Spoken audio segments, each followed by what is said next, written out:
السلام عليكم ورحمة الله. كنتمنى ان شاء الله تكونوا كلكم بخير وعلى خير. اليوم عندنا واحد الدجاج غادي نطيبوه او غنشويوه فوق الملحة.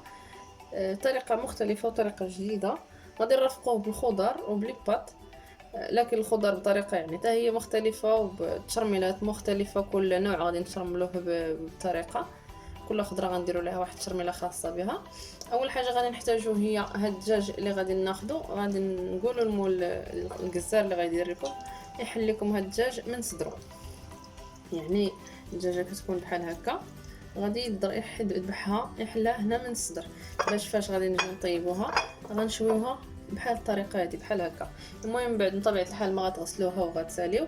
غادي نحتاجو، غادي نخدمو مباشره، ما غاديش نقولوا المكونات.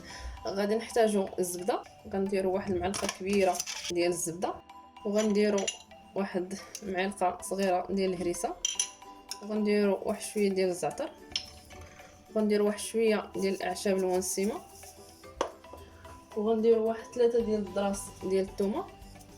غنديروا الملحه. يعني هاد الدجاج واخا كيتشوى فوق الملحه راه ما تياخذش من الملحه حتى شي حاجه، يعني خصنا نديروا الملحه الكافيه اللي غادي تكفينا لهاد الدجاج باش غادي يطيب. المهم هاد التشرميله هاد المكونات كلهم غادي نحطهم على نار مهيله باش تذوب ليا هاد الزبده، وغادي نشرملو بها ديك الدجاجه ونحطوها ترتاح. في هاد الاثناء اللي غادي نخلي الزبده كتذوب غناخذ شي طابه ديال الفران. غنخوي فيها، انا هنا راه خويت باكيه، غادي نخوي 3 ديال الباكيات ديال الملحه. غادي نحاول نبسطهم بحال هكا باش داك الدجاج غادي نحطوه فوق منه. هاد الدجاج من بعد ما عفوا هاد الملحه من بعد ما نبسطها بهاد الطريقه، غادي نكون انا دابا راه شعلت الفران باش ندخل لي هاد الملحه. خاصها تقصح ليا مزيان. ها نتوما غتشوفوا دابا فاش غادي ندخلها للفران كيفاش غادي كتولي قاصحه.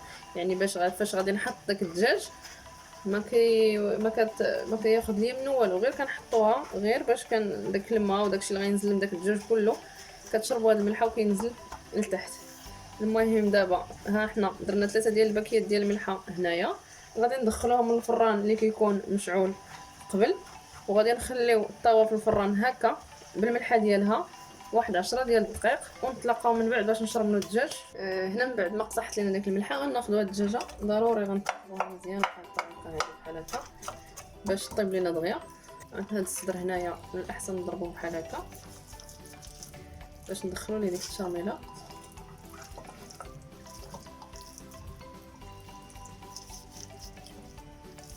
وغنبدا كنشرملها مزيان بداك التشرميله، ديك الزبده وديك الهريسه والزعتر والملحه.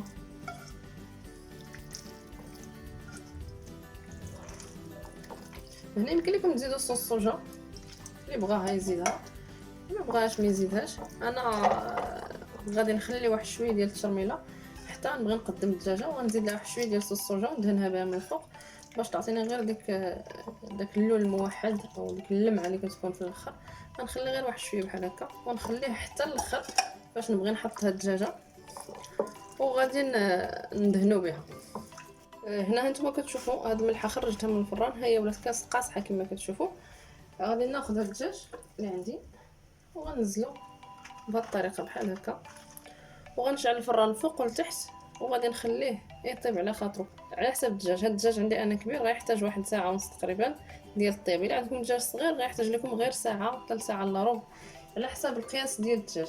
المهم انا غندير هاد الدجاج يطيب ونتلاقاو من بعد. كما قلت لكم هاد الدجاج اللي غنشوفو ان شاء الله في الفران غادي عندنا مرافقات ليه. اختاريت غادي نرافقوه ببطاطا مسلوقه. غادي نقطعوا بطاطا مسلوقه بحال هكا مربعات كبيره، وغادي ناخذوا البيض نحكو عليها. انا درت غير 2 بيضات هنا محكوكين. درت البصله مشلضه مزيان كما كتشوفوا، درت الكمون حبوب، ودرت المعدنوس والملحه وشويه الابزار وشويه ديال الزيت.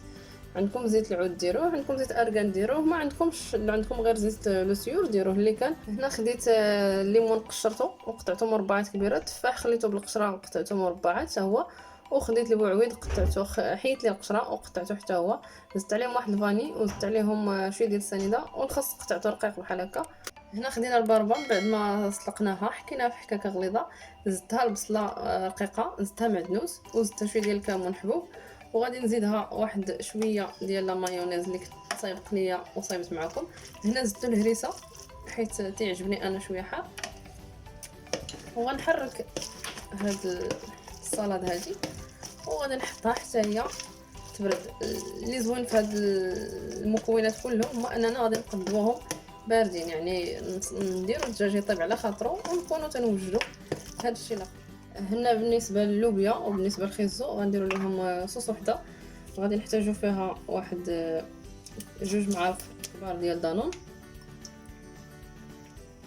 وغنحتاجوا فيها واحد المعلقه صغيره ديال لاباطا، غنحتاجوا واحد الرشه ديال الابزار، غير شويه ديال الابزار، وغنحتاجوا واحد الرشه ديال الملح، ونحتاجوا كذلك واحد شويه ديال الخل وشويه ديال المعدنوس. وغنضربوا نخلطوا جميع هاد المكونات بحال هكا.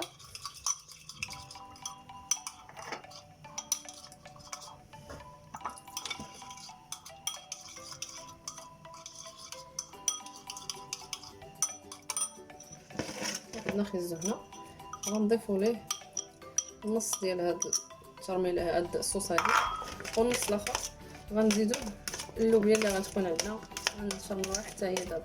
هنا اللوبيا من بعد ما سلقتها وبردتها بما بارد غنزيد عليها ديك الصوص اللي غتبقى ونحركها حتى هي وغنخليها على جنب. هنا خديت لي باط من بعد ما سلقتهم في الماء غليان وشويه ديال الزيت وبردتهم، صفيتهم وبردتهم بما بارد، زدت لهم المايونيز اللي صايبت، وزدت لهم شويه المعدنوس وشويه ديال الملح وشويه ديال الابزار، وغنخلط هاد الخليط كله وغادي نخليه حتى هو على جنب. بالنسبه لهذا الزعلوك ديال الدنجال، خديت 2 دنجالات شويتهم، حيت لهم القشره غسلتهم، خديت واحد الكاسرول درت ولا مقله، درت فيها شويه ديال الزيت شويه ديال الملحه، درت هاد الدنجال اللي قطعت بقى كيتقلى مزيان حتى تقلى، وحيدتهم فوق النار. زدت شويه ديال الحامض مصير كما كتشوفوا، زدت شويه ديال الحامض مصير، شويه ديال المعدنوس، شويه ديال الثومه محكوكه، وشويه ديال الكمون حبوب، وغادي نقدموه حتى هو مع هاد الدجاج. داك شويه ديال التشرمله اللي قلت لكم من قبيله يعني نخليوه فاش يقرب الدجاج يطيب لنا، غنزيدوا ليه واحد شويه ديال صوص الصوجا وغنحركوه مزيان، وغندهنوا به هذاك الدجاج باش يوحد لينا اللون ديال الدجاج. هذا هو الدجاج ديالنا من بعد ما خرجناه من الفران، من بعد ما طاب، خدا ليا ساعه وشي 25 دقيقه تقريبا. حتى نتوما كما كتشوفوا تحمر. كنخلو ديما الفران شاعل الفوق والتحت. انا غادي نوجد لي صالاد في التبصيل ونتلاقاو في الطبق ديال التقديم ان شاء الله. ها هو الطبق ديالنا من بعد ما وجد، حطينا لي صالاد في الطبق ديال التقديم ونزلنا الدجاج في هذه البلاصه هذه.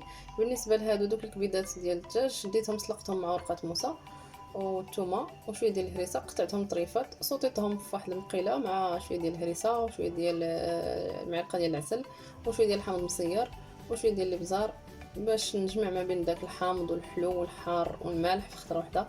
بالنسبه لهادو راه رائعين اللي تقدروا ديروهم غير بوحدهم مثلا.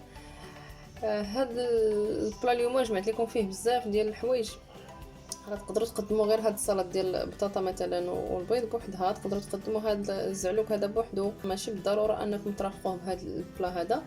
يعني حاولت نجمع لكم بزاف ديال لي سالاد في طبق واحد. نتمنى ان شاء الله يعجبكم هاد الشيء اللي درنا اليوم، ونتلاقاو ان شاء الله في فيديو قادم وتجربوا هاد البلا وبصحه وراحه.